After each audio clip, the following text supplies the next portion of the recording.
Rabbil alamin hamdan katsiran thayyiban mubarakan fih kama yuhibbu rabbuna wa yarda wa asyhadu an la ilaha illallah wa asyhadu anna Muhammadan abduhu wa rasuluh la nabiyya ba'dah. Allahumma rabbi shrah li sadri wa yassir li amri wahlul 'uqdatam min lisani yafqahu qawli waj'al li waziran min ahli la haula wa la quwwata illa billahil 'aliyyil 'azim. Yang saya hormati, yang saya sayangi, yang saya kasihi para asatizah, wakil-wakil Allah di muka bumi, dan yang saya hormati, yang saya sayangi, yang saya kasihi juga ada, alhamdulillah kakanda saya bisa hadir, adinda saya bisa hadir. Kemudian yang tidak kalah pentingnya juga yang saya sayangi, yang saya cintai, seluruh jamaah Majlis Ta'lim An-Nubulah yang insya Allah dimuliakan oleh Allah Subhanahu wa Ta'ala. Alhamdulillah Ibu, kita masih diberikan kesempatan oleh Allah, diberikan pertolongannya sehingga Ibu bisa datang ke sini untuk bisa mendatangi taman-taman syurganya Allah. Adalah suatu pilihan orang Allah Ibu yang hadirkan datang ke tempat yang mulia ini. Taman surga itu tempat mulia bukan Bu? Tempat mulia. Orang kalau datang ke tempat yang mulia, tempat yang mulia banyak Bu ya. Tempat dipanggil oleh yang mulia Bapak Presiden, yang mulia Bapak Gubernur, yang mulia Bapak Camat, pokoknya yang mulia. Yang dipanggil oleh mereka biasanya orang tertentu, enggak sembarangan. Itu orang yang dipanggil oleh Allah itu bukan orang sembarangan Bu, apalagi oleh Allah. Kalau oleh gubernur bisa saja orang kafir punya dia, bisa saja dia orang yang tidak pernah beribadah kepada Allah, malas ibadah kepada Allah karena dia punya jabatan, dia punya kekayaan, maka dia dipanggil. Tapi kalau yang dipanggil oleh Allah pasti orang-orang yang dikehendaki kebaikan yang harus selalu banyak uang dan tidak harus punya jabatan. Yang penting orang yang hatinya dilihat oleh Allah. Ini siapa aku pilih-pilih nih. Kenapa? Karena kalau tidak ada pertolongan Allah, Ibu tidak bisa datang duduk di sini untuk mengkaji ilmu-ilmu Allah, untuk mengkaji ayat-ayat Allah. Akan Allah panggil Bu. Berapa banyak orang yang waktunya luang, tapi kalau diajak pengajian sulit sekali. Tapi Ibu jangan merasa bangga. Mungkin saat ini mereka nggak mau berangkat, mungkin saat ini mereka masih mendapat hidayah Allah.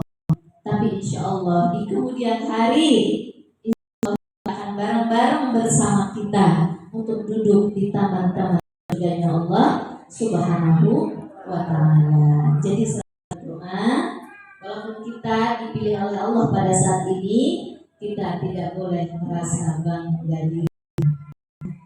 Syukuri aja, alhamdulillah ya Allah. Coba kalau nggak ditarik sama Allah sekarang, nggak ngaji-ngaji, gitu kan? Jangan saya umurnya besok udah dipanggil oleh Allah. Kita tidak ada yang tahu namanya ajal itu. Ajal itu kan rahasia Allah.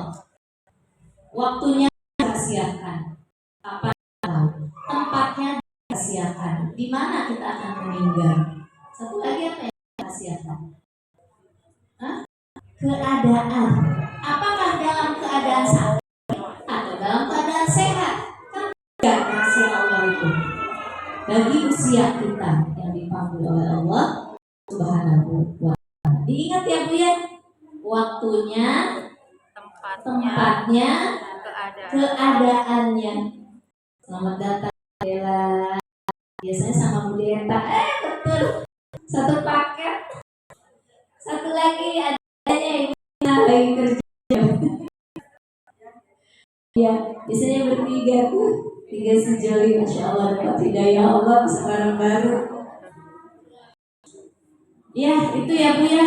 Oleh karena itu mari kita memuji Allah dengan ucapan Alhamdulillahilladzi bi ni'matihi tatimmus shalah. Bu Deta bisa di sebelah sini. Dan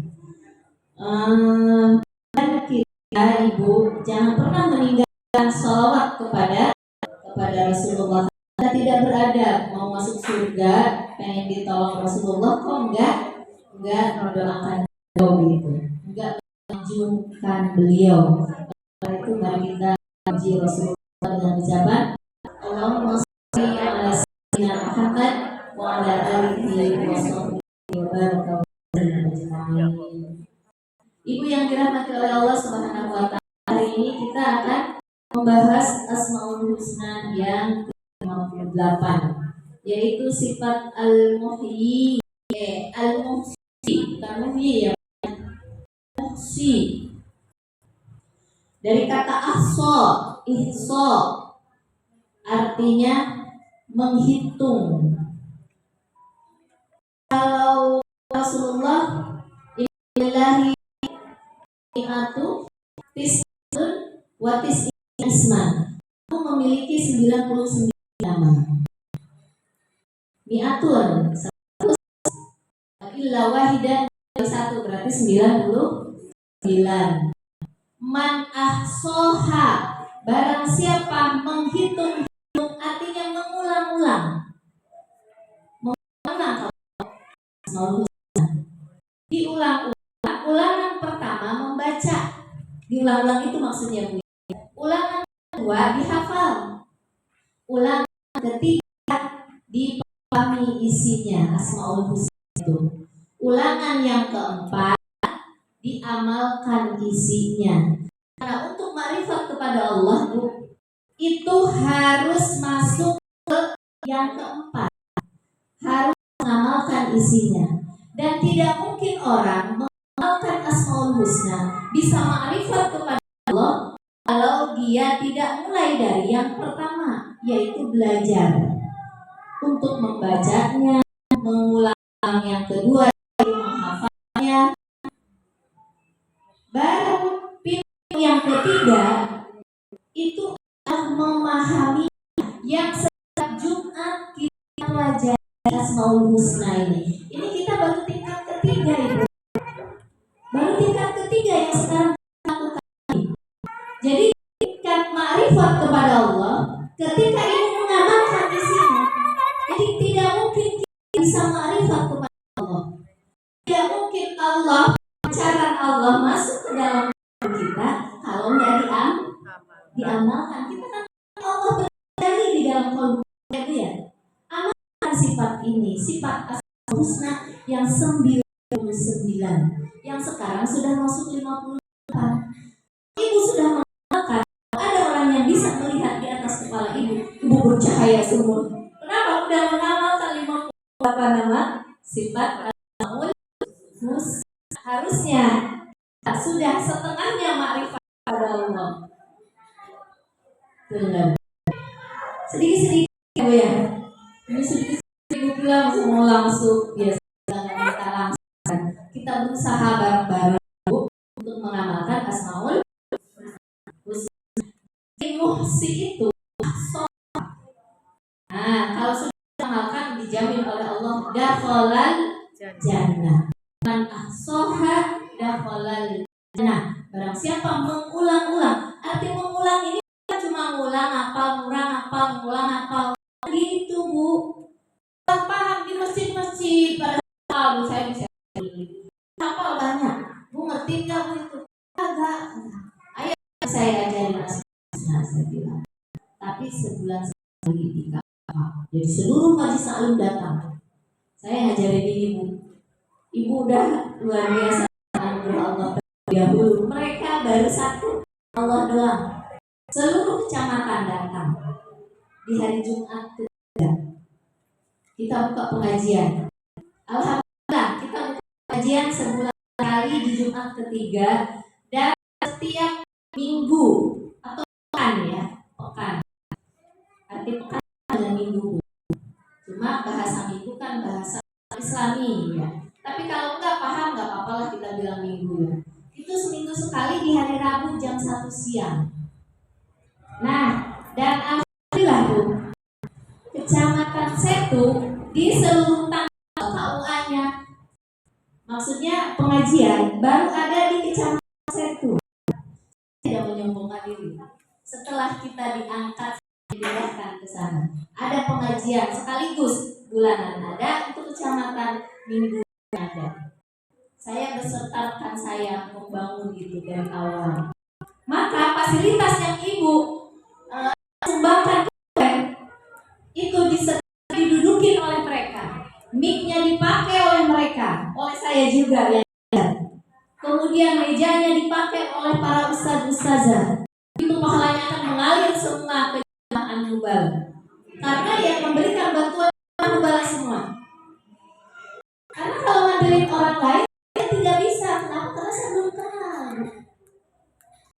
Alhamdulillah luar biasa, Bu. Ketika pengajian kecamatan itu yang hadir itu hampir 70 orang. Kalau kemarin hanya satu RW doang dan belum kenal. Nanti lama-lama insya Allah kenal. Maka ibu, barang siapa yang mau pengajian di hari Rabu atau silahkan ya. Jadi karena ini baru, saya pengen ibu menghidupkan. Jadi bukan hanya bentuk uang saja, tapi dari mulut, tenaga, pikiran, jadi komplit di mata Allah. Bagi yang senggang, silahkan datang ke sana. Kalau motor 30 menit, Bu. Lama nggak, Bu? Ya, ya biar meramaikan dakwah di jalan Allah. Yang kemarin sempat silahkan, yang kemarin silahkan. Kalau mau datang lagi nggak apa-apa. Ngerasain petnya didudukin. Dan alhamdulillah udah disetujui oleh Naib. Silahkan pakai fasilitas AC-nya. Kalau rame, AC nggak terasa, Bu. Maka kita beli kipas angin. Saya kemarin udah beli. Jadi nggak terlalu panas ya, Bu ya. Tapi kalau panas, Bu, kalau kecamatan kemarin panas banget. Maka rencananya, insya Allah akan dibeli kipas angin lagi. Kalau ini saya bilang, kalau lebaran kipas anginnya 1, 2, 3, banyak aman Bu Bipil katanya. Karena jemaah banyak panas, Pak. Ya. Jadi ke situ ya. Oh iya, Setangsel, Bu. Alhamdulillah, Kecamatan Setu sekarang namanya bukan kita menginginkan nama yang bagus, secara tidak langsung ketika kita memasukkan nama Allah ke dalam kolom kita, ya Bu ya, maka orang semua akan tunduk kepada kita. Itu hebatnya, Bu. Kalau kita memasukkan nama-nama Allah ke dalam diri kita, maksudnya asma Allah itu kita praktekkan. Saya mempraktekkan di sana ilmu saya gitu sama teman-teman saya, sifat pengabdian kita, kasih sayang kita untuk umat, maka umat berdatangan, Bu, dan menghormati kita. Dan di penyuluh Tangsel, Tangerang Selatan, mungkin di daerah lain juga mungkin belum ada, Bu, yang saya belum dengar gitu ya. Di KUA itu ada pengajiannya bulanan, ada, belum pernah dengar. Ini ada yang pernah di kecamatan gitu. Di Tangsel belum ada. Mungkin di Banten sana mungkin ada ya, tapi saya belum pernah dengar gitu. Artinya apa? Support ibu di sini. Ini karena support ibu juga. Kenapa bisa berdiri? Support dari bala luar biasa, kata kepala penyuluhnya, luar biasa dengan jamaah-jamaahnya. Saya bilang ini semua atas pertolongan Allah. Kenapa? Karena kita benar-benar kajiannya adalah ingin ma'rifat kepada Allah. Maka mudah untuk berinfak orang-orang kepada Allah itu. Mudah dia saling tolongnya, mudah. Ibadahnya juga mudah, saya yakin. Enggak susah. Ke orang mudah. Saya yakin kalau orang sudah belajar ilmu Asmaul Husna, ilmu Al-Ahkam yang sudah saya di sama Kamis, itu gabungan antara Al-Husna saya gabung. Itu untuk membersihkan kolbu. Kocak kolbunya, pusing amat, ibu bilang ngeluarin ayat Quran, kadang-kadang bingung ya. Untuk apa? Untuk mengenal Allah. Karena tidak mungkin kita mengenal Allah tanpa Al-Quran. Gak mungkin itu. Maka kita Al-Quran kalau ngaji buka ayat sekian, Tapi kalau di pengajian Jumat ini udah gitu siang, suruh mikir, buka-buka agak repot. Maka di Jumat ini ada santai yang agak repot. Jadi sama Kamis topik untuk membuka Al-Quran gitu, dieksplor isinya. Itu untuk membersihkan kolbu itu harus ada ilmunya ada di Al-Quran.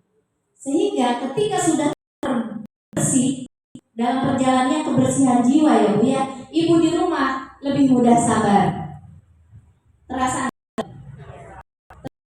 lebih mudah untuk ikhlas, lebih mudah untuk memaafkan orang lain, lebih mudah untuk berbuat terbaik untuk orang. Tidak hitung-hitungan lagi. Kenapa? Udah ada ilmunya, akal dan kolbu.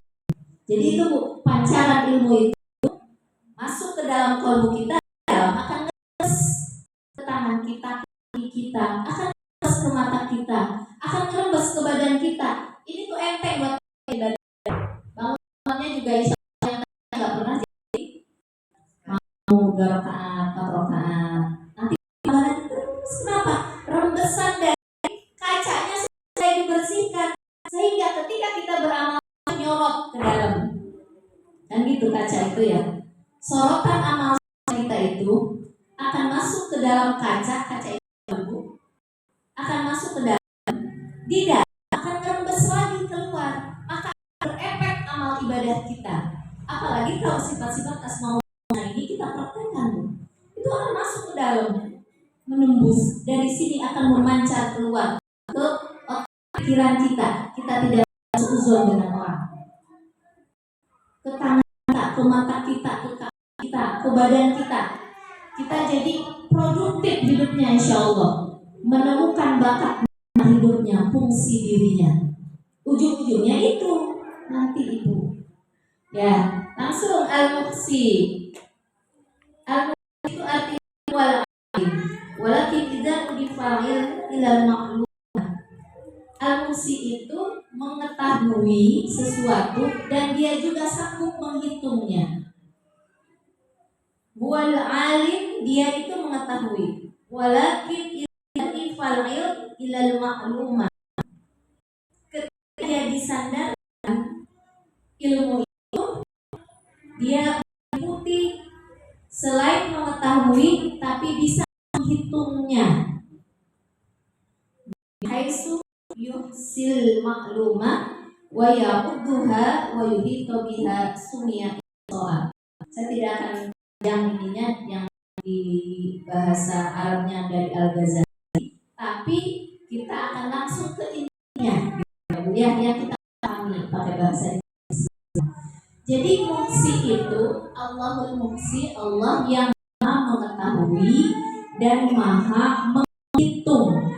Ada orang yang tahu tapi tidak bisa menghitung. Coba alim itu lebih sempit pengertiannya daripada muhsi. Al-muhsi itu lebih luas Bu. Kalau al-alim, contoh orang apa disebutkan laut, ikan, tiara, apalagi karang, terus ada minyak bumi. Di laut ada ya, ada gas segala macam pokoknya. Dia bisa menyebutkan, tapi dia bisa enggak menghitung ada berapa jumlah ikan yang ada di dalam laut. Enggak ada yang bisa menghitung. Ada berapa jumlah mutiara yang ada di dalam laut. Ada berapa jumlah meter kubik gas atau apa ya, bara dan sebagainya. Tidak ada yang tahu. Tapi Allah dengan sifat al-muhsinya mengetahui detil bentuknya. Apa aja yang ada di laut, banyak yang kita tidak tahu kan Mbak Buya. Dia juga tahu berapa jumlah ikan hiu yang ada di laut, berapa juta, berapa ikan salmonnya, berapa ratus juta, tahu mendetilnya itu. Berapa ada meter kubik gas di dalamnya, tahu semua. Nah ini yang dinamakan al-muhsi. Jadi selain beliau apa itu tahu, tapi dia juga bisa menghitung per detil berapa jumlahnya. Itulah maha, artinya tidak ada manusia yang sanggup, tapi Allah sanggup menghitung semua. Allah tahu apa yang ada di langit dan di bumi. Berapa ada jumlah planet? Kita kan hanya kita tahu aja ya. Banyak Merkurius dan sebagainya itu. Hanya berapa aja. Allah tahu ada berapa. Di bumi 7 lapis langit bumi ada apa binatangnya? Jumlahnya ada berapa? Allah tahu semua. Itulah namanya al-muhsi. Kemudian Allah juga tahu kita ini ibadah apa aja. Apakah ibadah kita cuma ibadah yang wajib-wajib saja atau yang sunnah-sunnah saja? Allah tahu hari ini sholat duhanya 2 rakaat. Besok sholat duhanya 6 rakaat, naik lagi. Besoknya kagak sholat duha. Allah tahu, Allah menghitung. Selama kita hidup berapa puluh tahun? Tahu malam ini kamu tahajud, malam kemarin ketiduran, malam kemarin kamu tahajudnya banyak, malam kemarinnya kesiangan. Allah tahu berapa kali kamu istighfar kepada aku. Allah tahu ternyata anu bala paling banyak istighfarnya karena sudah belajar taubat. Allah tahu berapa jumlahnya, kita kan gak hitung ya Bu ya, karena lagi duduk waktu ini gitu terus istighfar ya. Terus kadang-kadang udah istighfar selesai, pengen yang lain. Subhanallah, subhanallah, subhanallah, dia di subhanallah ya azim. Enggak, itu karena manusia itu punya sifat bosan. Maka Allah menghadirkan zikir-zikir itu banyak sesuai dengan keinginanmu. Asal mau baca kata Ustaz, kalau baca Masya Allah la quwata illa billah akan diabadikan nikmat. Saya mau baca itu aja. Allah la quwata illa billah. Lihat anak, Masya Allah la quwata illa billah. Lihat suami, Masya Allah. Lihat rumah, Masya Allah la quwata illa billah. Capek juga yang lain yang berapa. Allah. Kan begitu kita ya. Emang manusia cepat bete, cepat bosan. Maka Allah itu mengcover keinginan kita. Masya Allah, apa aja dizikirin jadinya. Intinya mabuk, jangan lepas dari zikir. Walaupun ini tidak berzikir, lisan, orang berzikir itu tidak harus lisannya. Tidak usah. Di dalam juga bisa dikatakan zikir, Bu. Kita lihat kipas angin. Di dalam hati, Allah, ini kipas angin luar biasa, ngasih angin. Itu dari mana dia dapat gitu kan? Siapa yang memberikan ini wakaf? Semoga. Nah, ketika kita nyambung ke Allah itu zikir, Bu. Walaupun tidak subhanallah, subhanallah, subhanallah. Walaupun tidak begitu, tetap namanya zikir. Ketika melihat keagungan Allah, walaupun kita tidak mengucapkan subhanallah, itu tetap dinilai zikir selama itu ingat kepada Allah. Namanya zikir. Selama ini kita kan anggapnya kalau pegang tasbih, kemudian baca 33 atau 100 itu zikir. Kalau enggak bukan zikir. Salah tuh. Ya. Jadi zikir itu sesuatu yang mengingatkan kepada Allah, zikir. Ibu pegang tasbih itu namanya zikir. Kalau pikirannya melayang-layang kepada Allah, apalagi sampai cuma jumlah. Baca apa? Alhamdulillah 33 biar cepat selesai. Ada nggak yang begitu?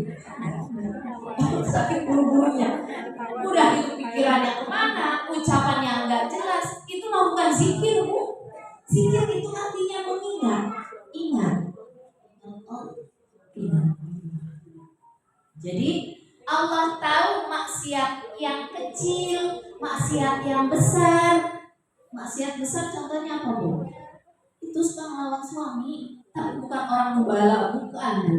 Orang soalnya jauh yang saya ajarin di tempat yang jauh, tapi bukan orang saya itu juga. Saya nggak mau suzon.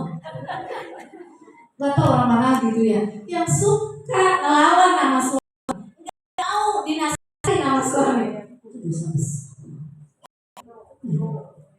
Betul kata Ibu. Jangan-jangan itu pengalaman. Allah juga tahu dosa-dosa kecil, Ibu. Dosa-dosa kecil kadang kita duduk nggak zikir sama Allah, nggak ingat sama Allah. Itu dosa juga. Kenapa? Karena setiap detik Allah sudah ngasih ngasih sehat sama kita, sudah ngasih nafas kita itu akan diminta jawaban oleh Allah. Ya Allah, maafin ya aku nggak banyak berzikir ya. Padahal ini akan diminta pertanggungjawaban oleh Allah. Mulut kita, mata kita, tangan kita, sehat kita, semua akan diminta pertanggungjawaban. Harta kita, ilmu kita. Nggak sembarangan bu, kita ini kebanyakan abai. Dipelekin. Kenapa dipelekin? Karena nggak ngerti ilmunya, nggak tahu. Kebanyakan manusia nggak tahu. Kata Allah itu, wa qalilun min ibadiyah syakur. Kenapa manusia sedikit yang bersyukur? Kagak datang ke pengajian. Kalau makin datang ke pengajian, makin mengerti ilmunya, makin banyak syukurnya. Karena keimanan itu akan menjadi cahaya di dalam kalbu kita, akan jadi seperti pendorong iman itu. Dan iman itu sama dengan apa namanya, satu baris dengan ilmu. Ilmunya sedikit, yakin imannya lemah. Ilmunya sedikit, imannya lemah. Dan kalau sudah iman lemah, amal solehnya juga lemah. Tuh, kalau amal solehnya lemah, yakin dia tidak produktif dan hidupnya nggak bahagia. Orang yang ilmunya banyak, maka imannya kuat, pancarannya kuat. Imannya banyak, amal solehnya juga banyak. Maksudnya beribadahnya gampang, sedekahnya gampang, senyumnya gampang, maafin orang gampang, sabarnya tidak terlalu berat. Punya ilmunya. Ibu kalau mau bikin kue nggak punya ilmu, berantakan. Itu bikin kue. Saya suka mikir, kalau kenapa saya nggak bisa? Karena saya nggak belajar. Kenapa? Karena saya belajar dulu buat ngajarin ibu-ibu. Jadi nggak bisa bikin kue. Itu mau modus aja, Bu bilang. Iya emang modus. Saya percaya. Tapi artinya benar Bu. Kalau nggak ada ilmunya, kita berantakan, nggak ngerti, hasilnya juga nanti nggak enak, nggak produktif amal soleh. Nah, langsung orang yang mendapatkan nurul muhsi, orang yang mendapatkan cahaya sifat Allah yang maha mengetahui, Allah yang maha menghitung apa yang akan dia miliki oleh orang yang memasukkan cahaya al-muhsi ke dalam kalbunya itu.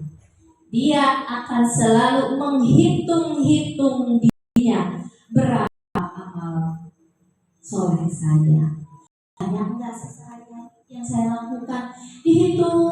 Saya lebih banyak nonton sinetronnya apa baca Qurannya, saya lebih banyak zikirnya apa lihat HP-nya, dihitung tuh Bu. Kalau orang sudah dapat nurul muhsi, kenapa? Allah tahu, Allah suka menghitung, ngerti. Jadi kalau orang yang mendapat nurul muhsi, dia juga akan menghitung. Hitungan Bu, tapi bukan hitung-hitungan ke orang, tapi hitung-hitungan kepada diri sendiri. Dia akan menghitung, sholat sunnah saya semalam tahajud berapa rakaat, pengen masuk surga, pengen ditolong Allah. Apakah saya berusaha toh-tohan ngalahin sifat ngantuk saya, males saya? Berapa kali saya bertobat kepada Allah, menitikan air mata di tengah malam? Belum pernah, kecuali kalau lagi sholat tasbih dan sholat taubah di anugerah, bercucuran air mata. Gak apa-apa, belajar Bu. Bulanan itu untuk belajar kita Bu. Dipraktekkan di rumah Bu. Nangis lagi Allah Akbar. Ya Allah, dosa hamba, keluarkan air mata itu karena mengingat dosa. Itu air mata akan menghalangi azab neraka datang pada kita. Karena ada dua air mata yang akan mencegah kita dijilat oleh api. Satu air mata yang taubat.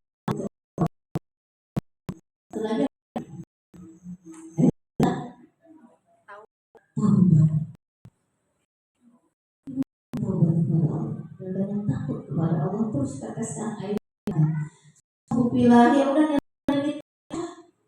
Karena Allah tahu, kata Rasulullah itu, kalau kalian bisa meneteskan air mata, kalian mengingat Allah takut atau karena taubat, maka akan untuk menangis walaupun keluar air mata. Ya Allah, kita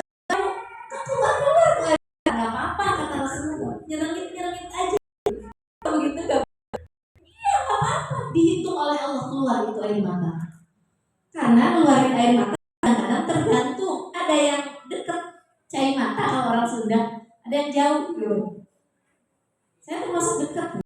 Jadi kalau terharu itu cepat sekali, mudah. Tapi kalau yang susah gimana? Usahakan saja, itu Allah nanti nilai. Ya. Jadi itulah amal kita harus mempreteli dosa-dosa kita. Saya hari ini apa? Dihitung hari ini apa? Apa saya sudah ngebentak anak? Atau saya sudah bilang ada tetangga minjem apa? Enggak ada. Coba usah minjem. Iya, dihitung ya Allah dosa saya. Kalau kita sudah akui di hadapan Allah seperti itu, nanti besok akan Allah perbaiki. Jadi tidak medit lagi. Tapi kalau nggak ngakuin susah, nggak Allah perbaiki. Selama hati kita tidak dibuka untuk mengakui kesalahan kita, Allah sulit untuk memperbaiki kita. Allah inginnya kita dibuka dulu gitu, ngakui dulu, berserah dulu. Ya Allah, saya banyak dosa ya Allah. Belum saya sanggup untuk bisa menjadi orang yang hebat, yang baik gitu. Tapi akui dulu minimal Bu. Nanti akan Allah pelan-pelan Allah tarik kadang-kadang sakit sama Allah. Karena kita doanya pengen diampuni dosa kita ya Allah. Rabbana ighfir lana. Ibu doa tiap hari. Kemudian ibu dikasih sakit. Ya Allah, aku minta diampuni kok disakiti gitu kan. Kata Allah, itulah penggugur dosa kamu yang kamu minta setiap hari. Berapa kali dalam sehari? Maka aku kasih kamu sakit. Maka aku kasih tetanggamu dan dikasih nyinyir. Maka aku kasih suamimu yang kamu rawat, yang kamu perhatikan, tapi kok dia tidak adil sama kamu. Bisa seperti itu Bu. Kenapa? Karena kita sudah berdoa kepada Allah, ya Allah ampuni dosa saya. Tapi apakah ujian yang Allah hadirkan itu buruk buat kita Bu? Enggak Bu. Kan kita minta diampuni dosa kita. Terserah Allah cara mengampuni dosanya. Berarti apapun yang hadir dalam kehidupan kita, keburukan, ujian, itu sebetulnya tanda kasih sayang Allah kepada kita untuk menggugurkan dosa-dosa kita, untuk mengangkat derajat kita. Kan kita doanya apa tuh? Yang ya Allah angkatlah derajat saya. Kalau nggak dimulai dari bahasa Arab suka agak repot ya. Allahumma sholli ala sayyidina Muhammadin sholatan tunjina biha min jamil ahwali wal afat wa tarfa'una biha indaka a'la darajat. Itu kan mengaminkan. Amin ya Allah, angkat derajat saya ya Allah gitu. Pulang dari sini, ada ujian dari Allah. Aku ingin mengangkat derajat kamu, kan harus diuji dulu Bu. Enggak tiba-tiba diangkat aja, enggak, diuji dulu. Karena udah punya pengetahuan tentang sabar, Ibu tambah sabar. Ibu menghitung, nggak boleh saya nambah dosa lagi. Udahlah, terima aja kan gitu. Karena udah ngaji, udah punya ilmunya. Benar kata Allah, berarti benar apa yang kamu minta, aku akan kabulkan. Aku akan angkat derajatmu sekarang. Diangkat itu derajatnya, karena udah minta tadi. Jadi kalau doa itu makanya harus punya ilmunya. Supaya apa? Ketika terjadi sesuatu yang kita minta tadi, kita nggak ngeluh. Ini udah minta, ya Allah ampuni dosa saya ya Allah. Dikasihlah sakit ini lutut. Kenapa ini sakit nggak sembuh-sembuh? Kenapa? Karena kita nggak mengerti apa yang kita minta doa tadi. Coba kalau kita ngerti, ini jangan-jangan penggugur dosa. Ketika ibu sakit sih sakit, tapi ibu nggak ngeluh. Sakit, ya Allah sakit ya. Nggak apa-apa begitu. Kemudian kita mikir, ya Allah mudah-mudahan ini gugurin dosa ya Allah. Tuh Ibu, jadi kalau ingat ke Allahnya nggak terlalu tersiksa. Kita ikhlas, kita ridho. Gitu, bisa paham? Ya. Jadi kalau nanti dikasih ujian sakit lah, ujian yang menyakitkan aja, kalau orang sudah bagus, dia akan mengucapkan. Sebelum saya ngomong, saya sudah diuji berbeda. Luar biasa, berat Ibu. Saya mau mengucapkan alhamdulillah sambil di dalam masih sakit ya Allah. Tapi alhamdulillah aja, Allah tahu perjuangan kita. Alhamdulillah ala kulli hal. Kata Rasulullah, kalau engkau ditimpa ujian yang buruk, sebutkan alhamdulillah ala kulli hal. Kalau yang baik, alhamdulillahilladzi bi ni'matihi tatimmus, itu yang baik. Kalau yang buruk, alhamdulillah ala kulli hal. Ya Allah, segala puji bagi Engkau, dengan Kau hadirkan bentuk apa aja terserah Allah. Yang penting kan itu alhamdulillah. Mau angkat derajat, diangkat derajat Ibu suka nggak? Diampuni dosa mau nggak? Nah, berarti ngucapinnya alhamdulillah. Anak tiba-tiba ngeselin, alhamdulillah, sambil bertobat sama Allah. Jangan itu hasil kerja maksiat kita. Kemudian orang yang mendapatkan nurul muhsi itu harus selalu menghitung, kemudian memprediksi seperti orang mau berangkat umroh, Ibu. Orang mau berangkat umroh, orang mau berangkat haji ya Bu ya. Orang mau berangkat haji, kenapa harus ada manasik haji? Itu selain dari diajarkan bacaan-bacaannya, itu kan diarahkan Ibu. Kalau haji nanti Ibu datang ke Madinah, Ibu harus pakai, karena lagi panas, pakai kacamata, pakai masker karena debu. Tuh kan disebutin keperluannya, berapa yang harus dibawa masker, sampai begitu Bu. Karena saya suka membimbing manasik haji waktu berhaji, karena tugas. Nah, berapa masker yang dibawa, berapa kacamata yang dibawa, berapa kaos kaki yang dibawa ya Bu Muslim? Diminta kan, dituliskan tuh Bu. Kemudian berapa? Bawa Ibu obat-obatan kayak minyak kayu putih, kemudian hand body karena di sana panas.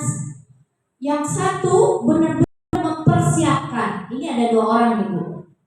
Nah, yang satu dia mempersiapkan, dia hitung berapa yang harus saya bawa masker, berapa yang harus saya bawa hand body, berapa harus saya bawa keperluan.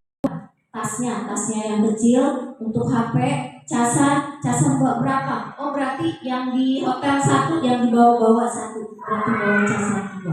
Dia memprediksi, menghitung berapa kebutuhannya. Di Madinah apa yang harus dipakai, di Mekah apa yang harus dipakai, beda-beda karena cuacanya beda dikit lah gitu ya. Ada perbedaannya sedikit, mungkin apa yang harus dibawa. Di Madinah katanya lebih adem gitu. Ketika orang sudah mengerti apa yang dibawa, di Indonesia sudah dipersiapkan, sampai pembalut juga harus dipersiapkan, karena ternyata di sana tidak ada yang jual mahal. 80.000 Bu pembalut, di sini 6.000, betul nggak Bu? Kata orang itu mah mahal di sana pembalut yang masih suka mens gitu ya.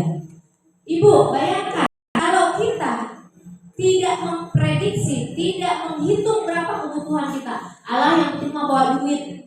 Nah, contoh ini. Kita berangkat ke sana. Mau beli casan jauh banget. Orang lain udah masuk ke masjid buat sholat, dia nyari casan dulu. Pulang ketinggalan jamaah. Sholat Al-Ibrahimnya nggak dapat. Kenapa?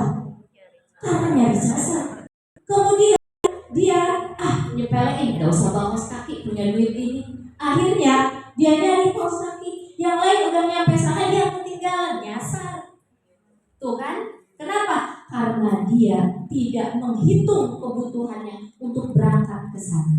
Sekarang pertanyaannya, itu di dunia. Bagaimana kita ketika mau perjalanan kita yang lebih sulit, yaitu kematian? Itu di dunia. Ini bagaimana kalau kita mau menghitung kebutuhan kita menghadap Allah Subhanahu wa Ta'ala. Dan perjalanan menghadap Allah, perjalanan menuju surga itu harus melewati kematian. Kalau Ibu mau masuk surga, harus meninggal dulu. Ibu mau masuk surga, yang jujur Bu, masuk surga. Nah, berarti harus dulu. Nah, Ibu cerdas.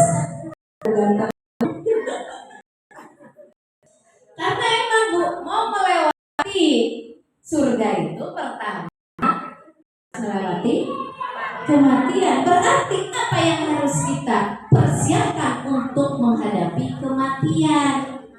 Kata Rasulullah, innal mauta lasyakarat.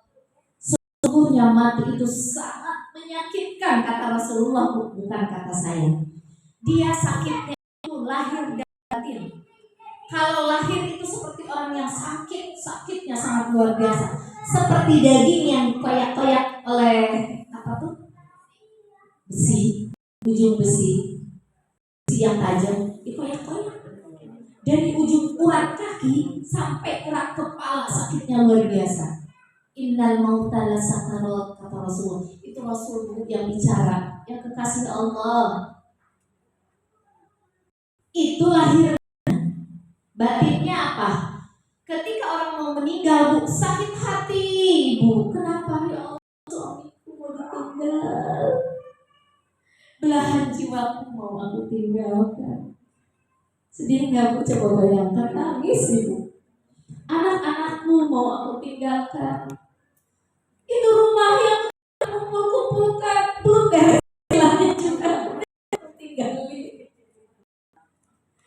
Itu tanah, berhektar-hektar, rumah bagus mau ditinggalin, ya Allah.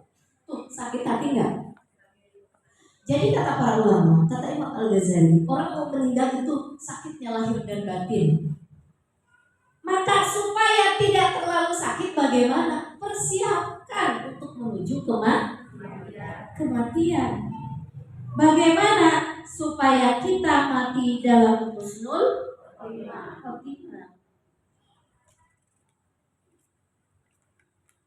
Jadi untuk meringankan sakitnya kematian itu, Bu, kita harus sering-sering berdoa kepada Allah.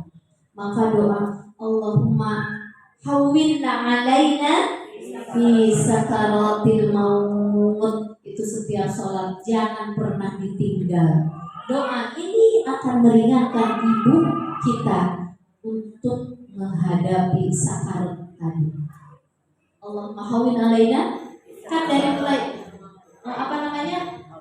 Dari awalnya itu Allahumma inna nas'aluka salamatan fid din wa afiatan fil jasad wa ziyadatan fil ilmi wa barakatan fil rizqi wa maghfiratan ba'dal maut wa rahmatan indal maut. Jangan ditinggal, Bu.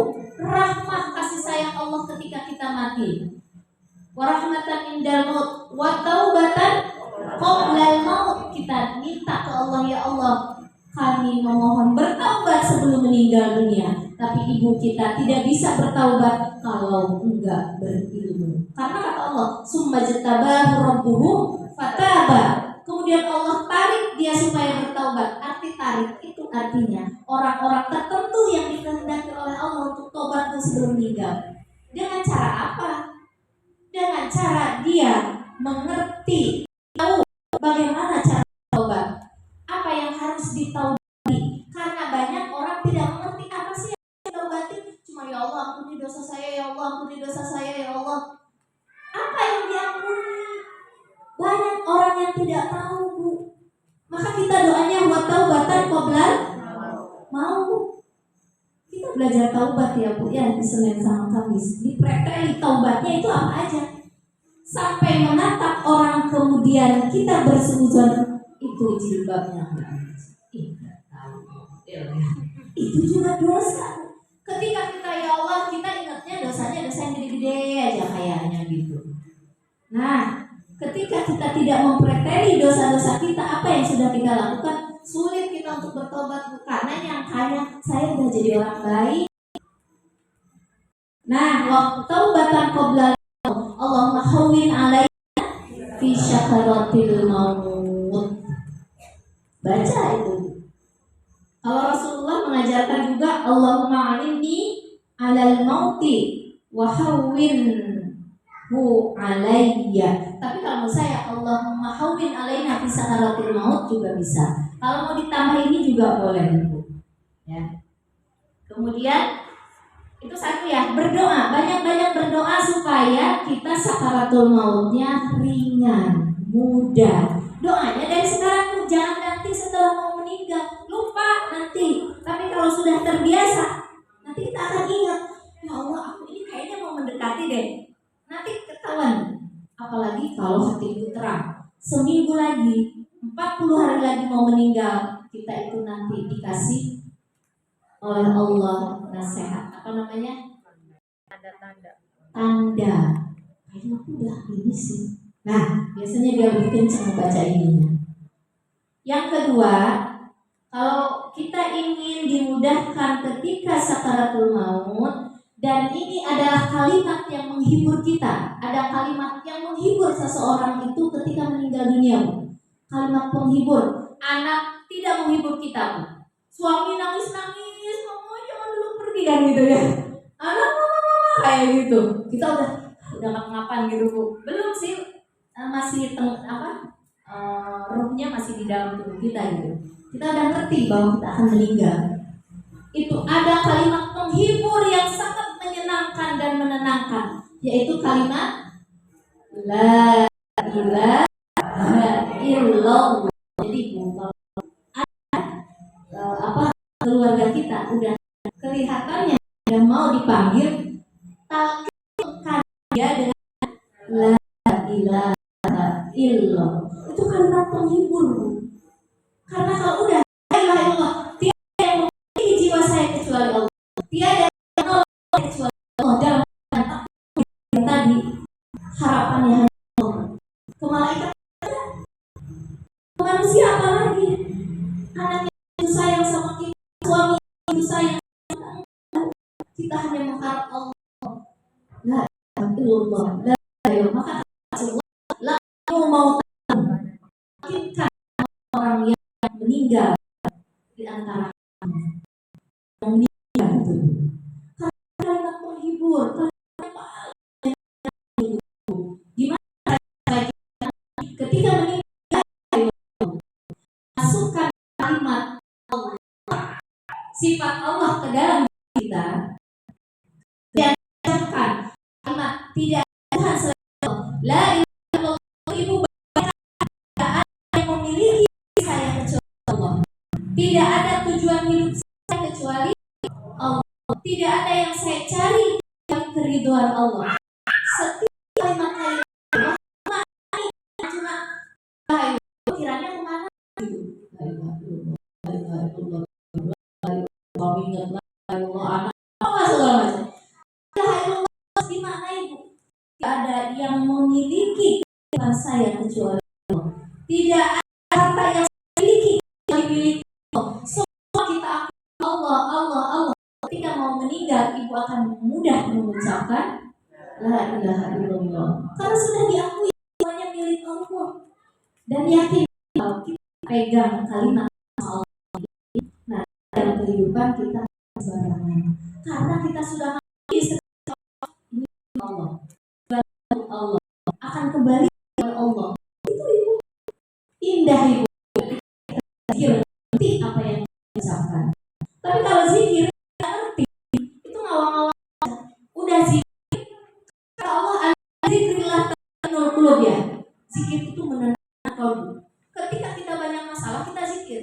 La ilaha illallah, la ilaha. Selesai 500 kali, kok masih sedih? Kok masih salah? Kok nggak keluar-keluar, kok nggak kelar-kelar? Berarti zikir itu sangat lama masuk ke dalam kolbu, berarti zikir masuk ke dalam kolbu. Kenapa? Karena masih kotor. Bersih ibu. Ibu udah sholat banyak, sedih. Ibu udah sholat banyak, masih galau. Baca Quran tapi masih berantakan gitu. Jadi kita masih berantakan, masih begini. Banyakin istighfar dan taubat. Baru baca Quran lagi, baru sholat lagi. Kenapa? Tidak tembus ke dalam. Kalau tembus ke dalam akan menemukan ketenangan. Bisa paham? Jadi ucapkan kalimat la ilaha illallah. Yang kedua, setelah sakarat selesai, ada yang lebih menakutkan lagi. Tadi kan menyakitkan, sekarang ada yang lebih menakutkan di alam kubur. Kan tadi ya tinggal di kubur. Di kubur nemenin enggak? Enggak. Suami mau nemenin sejam aja? Enggak. Katanya sayang. Sejam aja nggak mau, Bu. Tuh, kalau manusia, amal kita yang dihimpit kita di kubur tuh. Amal kita tidak produktif, tidak banyak. Hati kita kalbunya kotor. Di dalam kubur itu tempat yang paling menakutkan. Tempat, Bu. Kalau tadi rasa yang paling menyakitkan. Kalau sekarang kubur tempat yang paling menakutkan. Rasulullah, barang siapa ingin di dalam kubur ditemenin, diberikan cahaya, ada seorang laki-laki atau bidadari yang tampang yang cantik gitu ya Bu ya, intinya begitu ya. Kita nggak mau kan Bu ya dihimpit, ditanya malaikat luar biasa takutnya, menyeramkannya itu malaikat Mungkar Nakir, malaikat yang paling menyeramkan ketika sebelum datang hari kiamat itu malaikat Mungkar Nakir Bu. Saking menyeramkannya orang akan menggigil ketakutan, takutnya luar biasa. Tapi kalau ada yang menemani kita, Ibu, ada satu gitu.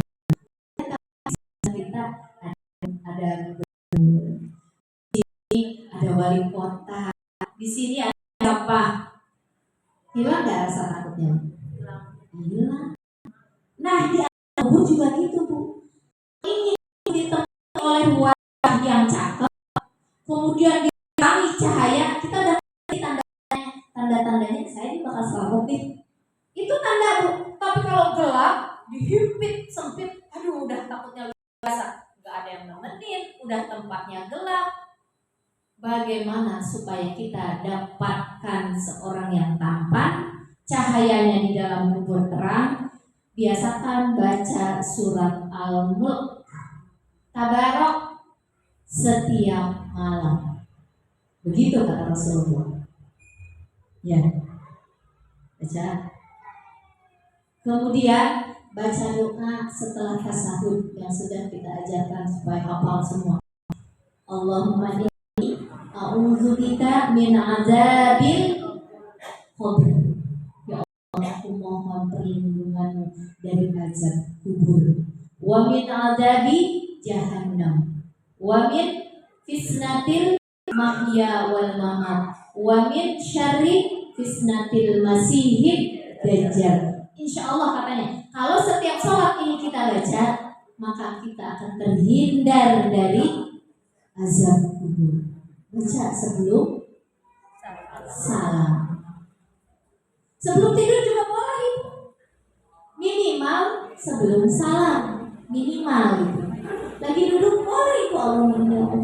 Allah. Semakin banyak kalimat itu diucapkan, semakin kita zikir mengingat Allah semakin banyak, semakin dekat. Kan sebanyak mana kedekatan kita kepada Allah, sebanyak itu Allah akan menolong kita di alam kubur nanti. Setelah alam kubur yaitu alam menunggu, namanya alam barzah ya. Di alam barzah apa yang kita butuhkan? Idza matal insan in qata'a amalu in qata'a idza matal insan idza mata banu Adam in qata'a amaluhu illa min salasin ya. Ketika manusia meninggal, maka akan berhenti dia beramal. Bukan terputus amal dari orang, bukan. Berhenti dia beramal.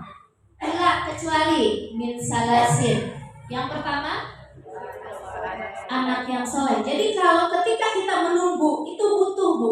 Butuh apa? Butuh perlengkapan. Saya kan analoginya tadi sekarang disamakan dengan ketika di alam kubur bagaimana? Karena setiap perjalanan ada kebutuhannya masing-masing. Ketika mau sakarat, ini la ilaha illallah. Ketika di alam kubur, ini baca Al-Mulk, baca Quran yang banyak.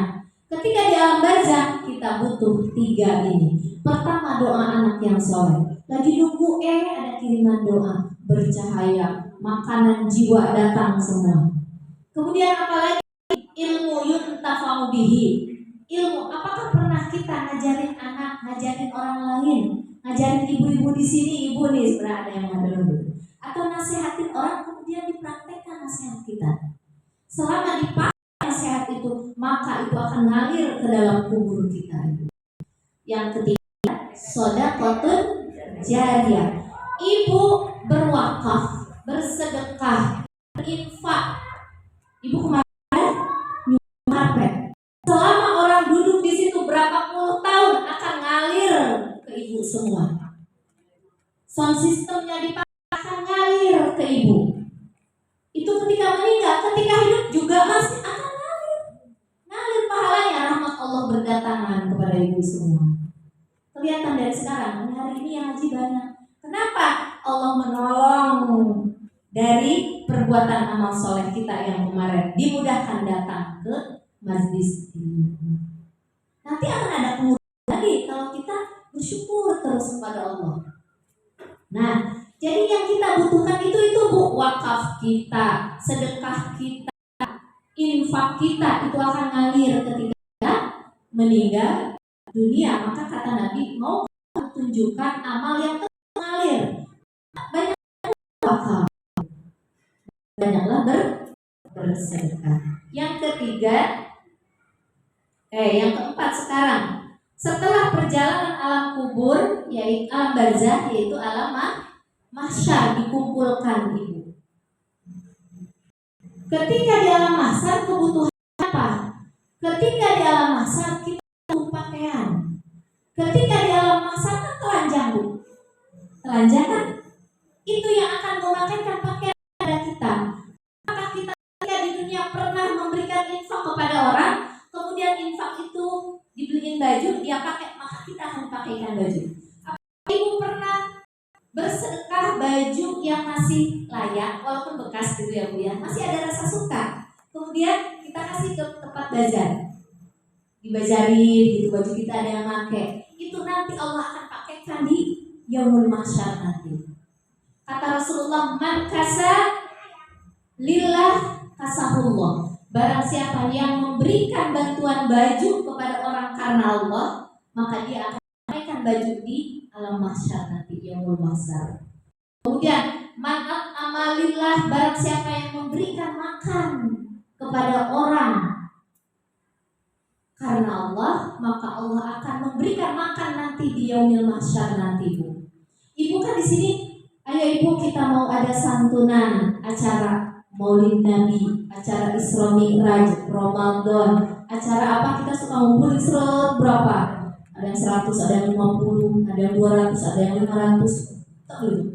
Kemudian kita berikan sembako, dimakan oleh orang yang kita kasih, itu nanti kita akan kasih makan oleh Allah di yaumil mahsyar. Ibu makin banyak sedekahnya, fasilitasnya di sana makanannya makin enak. Bismillah, saya kan bisanya sedikit. Yang ikhlasnya, ya, amal yang paling baik amal. Tapi akan dinilai oleh Allah. Kalau banyak harus banyak lagi. Kalau sedikit ya sesuai dengan kemampuan. Itu di yaumul mahsyar kita lebih butuh Bu daripada di sini. Udah telanjang, udah lapar, udah haus. Banyak gak kita memberikan minum kepada orang? Ibu tadi infak yang dikelilingi yang ibu daftar, kemudian ibu masukin uang, kan itu uangnya kegiatan di sini, diberikan minum, diberikan makanan kadang-kadang ya Bu ya, kemudian dikasih untuk dana beasiswa pendidikan, orang sakit, orang meninggal, kemudian ada sedekah beras dan sebagainya, komplit semua nikmat yang Allah berikan di yaumil mahsyar nanti. Maka jangan ragu-ragu gitu Bu. Kenapa? Karena kita punya banyak divisi untuk dialirkan. Itu pahalanya akan kita ketemukan di yaumil mahsyar nanti. Insya Allah jamaah Nubala tidak ada yang kehausan, tidak ada yang kelaparan, tidak ada yang telanjang. Kenapa? Semuanya ahli sedekah. Insya Allah niatkan karena Allah dengan tulus ya Bu ya. Kata Rasulullah, kalau karena Allah. Setelah alam mahsyar dikumpulkan berapa puluh ribu tahun, kata para ulama, lama ternyata Bu, yaitu yaumul hisab, dihitung oleh Allah. Kalau nggak mau ribet hitungannya di yaumul hisab, Umar bin Khattab, hasibu anfusakum qabla an tuhasibu. Seringlah kalian menghitung amalmu. Hari ini saya sudah berbuat amal baik apa ya? Alhamdulillah ngaji dia. Alhamdulillah udah beriman. Alhamdulillah udah baca Quran. Alhamdulillah udah ini udah itu banyak gitu ya. Hasibu. Tapi diingat maksiatnya juga ada gitu. Maka banyak bertobat istighfar kepada Allah. Gak perbuatannya tadi. Hisab, hitung. Kemudian kata Rasulullah, kalau ingin ketika dihisab dimudahkan oleh Allah, berdoalah, Allahumma hasibni hisaban yasira. Allahumma ya Allah hasibni, mudahkan perhitungan amalku, hisaban yasira, dengan perhitungan yang ringan, yang enteng. Allahumma hasibni hisaban yasira. Itu doanya, Bu. Jadi jangan ditinggalkan sama sekali, ini dibaca, Bu. Nah, yang terakhir yaumul mizan sebelum masuk ke siratal mustaqim. Yaumul mizan itu yaum ketika udah dihisab oleh Allah, itu ditimbang. Udah nih, Bu. Ini ada yang buruknya di sebelah sini. Ini ada yang baiknya di sebelah sini, kan udah dihitung sama Allah tuh. Ditimbanglah di yaumil mizan. Faman sakulat mawazi fahuwa fi syatir. Barang siapa yang berat timbangan amal baiknya, dia akan diridhoi oleh Allah. Berat, Bu, dia ke atas. Ke bawah berat. Berat ke bawah, ringan ke atas. Timbangan kanannya yang berat. Kita melihat sendiri.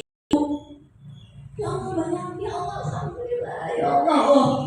Fahuwa fi isyatir radiyah. Dia hidupnya akan diridhoi oleh Allah, maksudnya masuk surga. Kita lihat ringan. Wa man khaffas mawazinu fa ummuhu hawiyah, menjerit kita ini. Ya Allah, aku sekali. Baca Quran enggak banyak, sholat tahajud juga kadang ketinggalan, duha juga, infak juga kadang-kadang ada riya dan sebagainya. Kata Rasulullah, maukah aku tunjukkan amal enggak bisa banyak, tapi ada satu amal. Ibu nggak usah banyak-banyak tahajud, bolehlah tahajud cuma 8 rakaat. Kan 8 sedikit, Bu. Banyak. Duhanya juga nggak banyak. Baca Quran juga nggak banyak. Maukah aku tunjukkan yang bisa mengalahkan ratusan rakaat sholat tahajud, sholat sunnah yang lainnya? Kata Rasulullah, maukah aku tunjukkan? Mau nggak, Bu? Sahabat bertanya, apa itu ya Rasulullah? Saya mau ya Rasulullah. Baca Quran saya nggak banyak ya Rasulullah. Sholat tahajud saya nggak banyak ya Rasulullah. Zikir saya pun tidak banyak ya Rasulullah. Rasulullah, pertama, sambungkan tali silaturahmi yang terputus. Satu. Yang kedua, kalau kamu dizalimi orang, kalau kamu disakiti orang, maafkan. Jangan suka memendam dendam, sebel, kesel. Kalau lewat UIN, di situ saya pernah tinggal, rumah saya dirobohkan, ya Allah, sakit hati. Maafkan itu. Mau nggak, Bu, mau masuk surga tanpa dihisab? Diringankan hisab kita. Timbangannya berat, padahal kita tidak rajin ibadahnya. Sedikit. Itu, Bu. Sambungkan tali silaturahmi. Maafkan orang yang sudah menzalimi kita. Yang terakhir, beri makan orang yang tidak memberi makan kepada kita. Beri makan orang yang tidak pernah memberi kepada kita. Saya sedekah banyak nih ke Anubalan, padahal dia nggak pernah ngasih saya. Kadang-kadang saya sakit aja nggak dijenguk. Punten ini mau ikut punten saya. Kadang-kadang saya ini nggak ada yang perhatiin saya, tapi dia terus berinfak. Tuh, ibu akan ketemu nanti di yaumil kiamah, timbang berat. Tetangga tidak pernah berikan makanan kita, peditnya minta ampun. Kita kerjaannya ngasih makanan ke dia. Tuh, memberi makan kepada orang yang tidak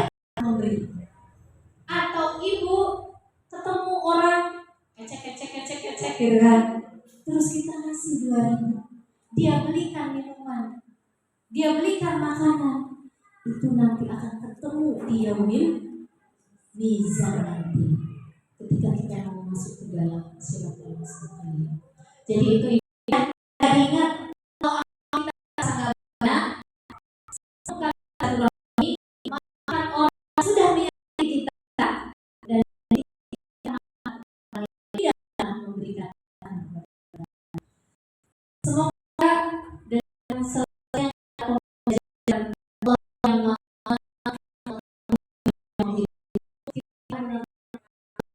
orang yang suka menghitung-hitung amal kita, apakah kita nanti akan menjadi hamba banyak amal solehnya atau banyak maksiat. Dari